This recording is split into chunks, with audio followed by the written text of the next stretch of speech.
Hello guys, எல்லாருக்கும் வணக்கம். இன்னைக்கு இந்த வீடியோல நாம ட்ரிபிள் மானிட்டர் செட்டப் பண்ண போறோம். அது ஸ்மார்ட் போனை யூஸ் பண்ணி நம்மளோட ஆண்ட்ராய்டு ஃபோன் இல்லனா ஐபேட் இல்லனா ஆப்பிளோட எந்த டிவைஸ் இருந்தாலும் சரி, ஆண்ட்ராய்டு டிவைஸா இருந்தாலும் சரி, அதை யூஸ் பண்ணி தான் ட்ரிபிள் மானிட்டர் செட்டப் பண்ண போறோம். அதாவது நம்ம யூசுவலா எக்ஸ்டர்னல் மானிட்டர் தான் யூஸ் பண்ண போறோம். ஸோ அந்த மானிட்டருக்கு பதிலாக நம்ம வீட்டில் சும்மா இருக்க ஃபோன் இல்லைனா நம்மளோட பிரைமரி ஃபோனாக இருந்தாலும் ஓகே தான். அதான் நம்ம யூஸ் பண்ண போகிறோம். ஸோ வாங்க ஆரம்பிக்கலாம். ஸோ அதுக்கு முன்னாடி இது யாருக்கெல்லாம் யூஸ் ஆகுங்கிறத பார்க்கலாம். ஆக்சுவலாக ஸோ சம்டைம்ஸ் நம்மளோட மானிட்டரில் ஏதாவது கிராக் இருக்கலாம், இல்லைனா ஆஃப் மானிட்டர் தெரியாமல் இருக்கலாம், ஏதாவது பிரச்சனை இருக்கலாம். ஸோ அந்த டைமில் நம்மளால் மேபி இன்னொரு மானிட்டர் அஃபோர்ட் பண்ண முடியாது, அவ்வளோ காசு இருக்காது, மேபி கொஞ்சம் கொஞ்சமாக சேவ் பண்ணி தான் நெக்ஸ்ட் மானிட்டர் வாங்குவோம். ஸோ அந்த டைமில் நம்மளோட மானிட்டரில் இருக்க கண்டென்ட்டை ஃபுல்லாக பார்க்கணுன்னா நம்ம இந்த மாதிரி செட்டப்பை யூஸ் பண்ணலாம். ஸோ நம்ம நெக்ஸ்ட் மானிட்டர் வாங்குற வரைக்குமே இது ரொம்ப யூஸ்ஃபுல்லாக இருக்கும். ஸோ இன்னொரு கேஸ் என்னென்னா எடிட்டர்ஸுக்கு யூஸ் ஆகும். ஆக்சுவலாக நீங்கள் ஒரு பட்ஜெட் மானிட்டர் தான் யூஸ் பண்ணுறீங்க, கலர் ஆக்யூரசி அவ்வளோ நல்லா இல்லைன்னா நீங்கள் இந்த மாதிரி எக்ஸ்டர்னலாக ஒரு டேப்லெட் இல்லைன்னா உங்ககிட்ட ஏதாவது ஆப்பிள் ஐபேட் இருந்தாலும் சரி, ஸ்மார்ட் ஃபோன் இருந்தாலும் சரி, அதை நீங்கள் கனெக்ட் பண்ணிங்கன்னா உங்களோட டிஸ்பிளேயில் இன்னும் கலர் ஆக்யூரசி அவுட்புட்டை நீட்டாக பார்க்க முடியும். ஆண்ட்ராய்டு ஃபோன்னா மேக்ஸிமம் எல்லா ஆண்ட்ராய்டு ஃபோன்லையுமே AMOLED டிஸ்பிளே தான் இருக்கும். ஸோ அதனால் இன்னும் கலர் ஆக்யூரசி அவுட்புட்டை நம்மளால் நல்லாவே பார்க்க முடியும். ஸோ எடிட்டர்ஸுக்கு இந்த விதத்தில் இது யூஸ் ஆகும். ஐபேட் இருந்துச்சுன்னா இன்னும் ரொம்ப நல்லா இருக்கும், உங்களுக்கு வியூவும் பெருசாக இருக்கும், அதே வேளையில் கலர் ஆக்யூரசியும் இன்னும் ரொம்ப நல்லா இருக்கும். ஸோ பட்ஜெட்டில் இருக்கவங்களுக்கு இது ரொம்பவே யூஸ் ஆகும். ஸோ இன்னொரு யூஸ் கேஸ் என்னன்னா ஸ்ட்ரீமர்ஸுக்கு. ஆக்சுவலாக நீங்கள் ஸ்ட்ரீம் பண்ணுறீங்க, உங்கள்கிட்ட செகண்டரி மானிட்டரில், ஸோ உங்களுக்கு சேட் மெசேஜ் எல்லாம் பார்க்கணுன்னா மேபி நீங்கள் மினிமைஸ் பண்ணி பார்க்குற மாதிரி இருக்கும், இல்லைனா சீன் சேஞ்ச் பண்ணி தான் பார்க்குற மாதிரி இருக்கும். ஸோ அந்த டைமில் நீங்கள் இந்த மாதிரி உங்களோட ஸ்மார்ட் ஃபோன் இல்லைனா டேப்லெட்டை கனெக்ட் பண்ணியிருந்தீங்கன்னா உங்களோட சேட் ஸ்க்ரீனை மட்டுமே இந்த ஃபோனில் கொண்டு வந்துடலாம். நீங்கள் சேட் ஸ்க்ரீனை மட்டுமே இந்த டேப்லெட்டில் மூவ் பண்ணிக்கலாம். ஸோ அந்த டைமில் உங்களால் சேம் டைமில் சேட்டிங்கும் பண்ண முடியும், ஸ்ட்ரீமிங்கும் பண்ண முடியும். ஸோ இந்த மாதிரி யூஸ் கேஸ் ஆகும். இந்த மாதிரி சின்ன சின்ன யூசர்ஸ் நிறையவே இருக்குது. ஸோ இப்போ இதை எப்படி செட்டப் பண்ணணும்னு பார்க்கலாம். ஆக்சுவலாக செட்டப் பண்ணுறது ரொம்ப ஈஸி தான். ஜஸ்ட் நம்ம இன்ஸ்டால் பண்ணாலே போதும். நம்ம ஸ்மார்ட் ஃபோன்லையும் டேப்லெட்டில் இல்லைன்னா நம்மளோட பிரைமரி பிசிலையுமே இது ஆட்டோமேட்டிக்காகவே கனெக்ட் ஆகிடும். இதை நாம் ஒயர்டு யூஎஸ்பி மூலமாக கனெக்ட் பண்ணலாம், அதே சேம் டைமில் ஒயர்லெஸ்ஸாகவும் கனெக்ட் பண்ணலாம். நம்ம எந்த விதத்தில் கனெக்ட் பண்ணலாம், நம்ம பிசியில் இது ஒயர்டு டிஸ்பிளேனா டிரெக்ட் ஆகும். ஸோ நீங்கள் ஒயர்லெஸ்ஸாகவும் கனெக்ட் பண்ணலாம், யூஎஸ்பிலையும் கனெக்ட் பண்ணலாம். ஆனால் யூஎஸ்பி வழியாக கனெக்ட் பண்ணது ரெக்கமெண்டடு. அப்போ தான் உங்களுக்கு எந்த ஒரு டிலேயும் இருக்காது. ஒயர்லெஸ்லேயுமே எந்த டிலேயும் இல்லை நான் செக் பண்ணது. பட் நமக்கு தெரியாமலே லேட்டன்சி கொஞ்சம் டிஃப்ரெண்ட்டாக இருக்கும், அதனால தான் ஒயர்டு ரெக்கமெண்டடு. ஸோ இதை இப்போ எப்படி டவுன்லோட் பண்ணி இன்ஸ்டால் பண்ணணும்னு பார்க்கலாம். இதுக்காக முதல்ல spacedesk.net இந்த வெப்சைட்டில் போங்க. ஸோ அதில் அந்த வெப்சைட்டில் போயிட்டு டவுன்லோடில் கிளிக் பண்ணிங்கன்னா உங்களுக்கு இன்னும் கொஞ்சம் ஆப்ஷன்ஸ் காமிக்கும். கீழே விண்டோஸ் 10க்கு வேணுமா 11க்கு வேணுமான்னு.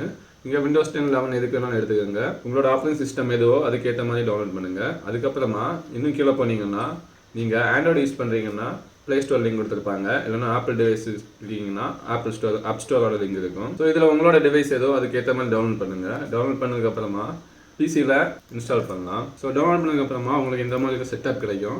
ரொம்ப இதை டபுள் கிளிக் பண்ணி ஓப்பன் பண்ணுங்கள். ஓப்பன் பண்ணதுக்கப்புறமா நெக்ஸ்ட் கொடுங்க. டெர்ம்ஸ் அண்ட் கண்டிஷன்ஸை அக்செப்ட் பண்ணிட்டு மறுபடியும் நெக்ஸ்ட் கொடுங்க. மறுபடியும் நெக்ஸ்ட் கொடுங்க. இந்த டிக் கண்டிப்பாக இருக்கணும். இன்கேஸ் உங்களுக்கு இந்த டிக் இல்லைன்னா கண்டிப்பாக டிக் கொடுத்துட்டு நெக்ஸ்ட் கொடுங்க. அப்புறமா இன்ஸ்டால் கொடுத்துருங்க. நெக்ஸ்ட் கொடுங்க. இவ்வளோ தான். இது ரொம்ப ஈஸி. இப்போ இந்த செட்டப் இன்ஸ்டால் ஆகிடும். நம்ம இதை ஓப்பன் பண்ணணும் கூட தேவையில்லை. ஒன்ஸ் இதோட இன்ஸ்டாலேஷன் முடிஞ்சதுமே ஃபினிஷ் கொடுத்துடுங்க. அவ்வளோதான். இது இப்போ பேக்ரவுண்டில் ரன் ஆகிட்டு இருக்கு. கீழே ட்ரையில் பார்த்தீங்கன்னா இங்கே SpaceDesk சர்வீஸ் ரன் ஆகிட்டு இருக்கும். ஸோ இது எப்படி ஒர்க் ஆகுதுன்னு ஆக்சுவலாக இதுக்கு ஓனாகவே ஒரு டிஸ்பிளே டிரைவர் ப்ளஸ் ஒரு ஆடியோ டிரைவரை இதுவே ஃபேக்காக கிரியேட் பண்ணும். ஸோ நம்மளோட ஸ்மார்ட் ஃபோன் டிஸ்பிளே இது ஆக்சுவலாக எக்ஸ்டர்னல் மானிட்டர் மாதிரி கன்வெர்ட் பண்ணி காமிக்கும், ஒரு விர்ச்சுவல் டிஸ்பிளே மாதிரி. ஸோ இது ஒன்றும் ஸ்க்ரீன் மிரரிங் கிடையாது. ஆக்சுவலாக எப்படி ஒரு எக்ஸ்டர்னல் டிஸ்பிளே ஒர்க் ஆகுதோ அதே சேம் ஃபங்க்ஷனாலிட்டியில் தான் ஒர்க் ஆகும். ஸ்க்ரீன் மிரரிங் எல்லாம் கிடையாது. விண்டோஸ் கூட இதை ஒரு ஒயர்லெஸ் டிஸ்பிளே தான் டெட் ஆகும். நீங்கள் ஒயர்லெஸில் கனெக்ட் பண்ணாலும் சரி, ஒயர்லெஸ் மெத்தடில் கனெக்ட் பண்ணாலும் சரி. ஸோ இப்போ நீங்கள் ஒயர்லெஸ்ஸாக இந்த டிஸ்பிளே கனெக்ட் பண்ணணுன்னா நீங்கள் உங்களோட வைஃபை நெட்ஒர்க்கில் உங்களோட ஸ்மார்ட் ஃபோன் இல்லைனா டேப்லெட்டை கனெக்ட் பண்ணுங்கள். சேம் உங்களோட பிசியும் அதே நெட்ஒர்க்கில் கனெக்டில் இருந்தால் போதும், எதர்நெட்டில் இல்லைன்னா ஒயர்லெஸ்ஸாக எந்த ஒரு விதத்துலையுமே. அப்புறமா உங்கள் ஸ்மார்ட் ஃபோனில் SpaceDeskங்கிற இந்த ஆப் ஓப்பன் பண்ணுங்கள். ஓப்பன் பண்ணதுமே அதில் உங்கள் பிசியோட IP அட்ரஸ் டிஸ்பிளே ஆகும். நீங்கள் ஜஸ்ட் கிளிக் பண்ணாலே போதும், ஆட்டோமேட்டிக்காக கனெக்ட் ஆகிடும். ஸோ டிஃபால்ட்டாகவே விண்டோஸில் எந்த டிஸ்பிளே இருக்கோ அதே தான் டூப்ளிகேட்டாக வரும். நீங்கள் வேணும்னா எக்ஸ்டெண்ட் பண்ணிக்கலாம். இப்போ நான் இங்கே 2 டிவைஸ் கனெக்ட் பண்ணியிருக்கேன். ஸோ இப்போ இது ட்ரிபிள் மானிட்டர் செட்டப் மாதிரி. இப்போ டிஸ்பிளே டூப்ளிகேட் மோடில் இருக்குது.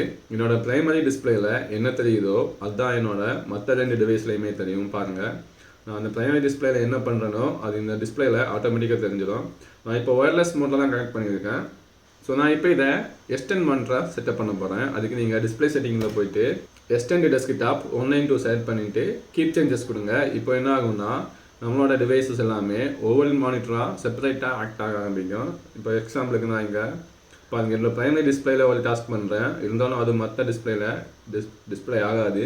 ஏன்னா இப்போ 3மே டிஃப்ரெண்ட் மானிட்டராக ஆக்ட் ஆகும்.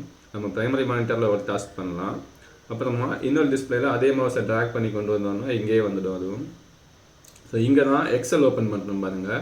ஸோ இப்போ இங்கே எக்ஸல் ரன் ஆகிட்டு இருக்கு, அங்கே இன்னொரு ப்ரோக்ராம் ரன் ஆகும். ஸோ நம்ம இப்படி 3 டிஸ்பிளேலையுமே டிஃப்ரெண்ட் டாஸ்க் பண்ணலாம் இந்த டைமில். இது எல்லாமே ஒயர்டு எக்ஸ்டர்னல் மானிட்டராக தான் ஆக்ட் ஆகும் பாருங்கள். 3 டிஸ்பிளேலையுமே நான் 3 டாஸ்க் பண்ண முடியும் சேம் டைமில். ஸோ இதே மெத்தடில் நம்மளால் நம்மளோட ஸ்மார்ட் ஃபோனில் பிசி கேமை ப்ளே பண்ண முடியுமானா முடியும். நான் இங்கே GTA 5 ஓப்பன் பண்ணி காட்டுறேன் பாருங்க. நான் இப்போது என்னோட ஸ்மார்ட் ஃபோனில் GTA 5 ரன் கொடுத்துருக்கேன். ஆக்சுவலாக ஆனால் ப்ரைமரி டிஸ்பிளே பாருங்கள், மேலே இருக்குது லேப்டாப், அதில் எதுவுமே டிஸ்பிளே ஆகலை, அது டெஸ்க்டாப் மோடில் தான் இருக்குது. ஆனால் என்னால் இப்போவும் GTA 5 என்னோட எக்ஸ்டர்னல் மானிட்டரில் ப்ளே பண்ண முடியும். அதாவது என்னோட ஸ்மார்ட் ஃபோன் இப்போ எக்ஸ்டர்னல் மானிட்டர் மாதிரி ஆக்ட் ஆகிட்டு இருக்குது. ஸோ கேமை தான் எக்ஸ்டர்னல் மானிட்டரில் ரன் பண்ணுறேன். ப்ரைமரி மானிட்டர் அப்படியே தான் இருக்குது, எந்த ஒர்க்குமே இல்லாமல். இன்னொரு தேர்ட் டிஸ்பிளே பாருங்கள், அதுலேயுமே எந்த ஒர்க்கும் இல்லை, அதுவும் அப்படியே தான் இருக்குது. ஆனால் கேம் என்னோட செகண்ட் மானிட்டரில் ரன் ஆகிட்டு இருக்குது. தேர்ட் மானிட்டர் அப்புறம் ஃபஸ்ட்டு ப்ரைமரி மானிட்டர் ஃப்ரீயாக இருக்குது.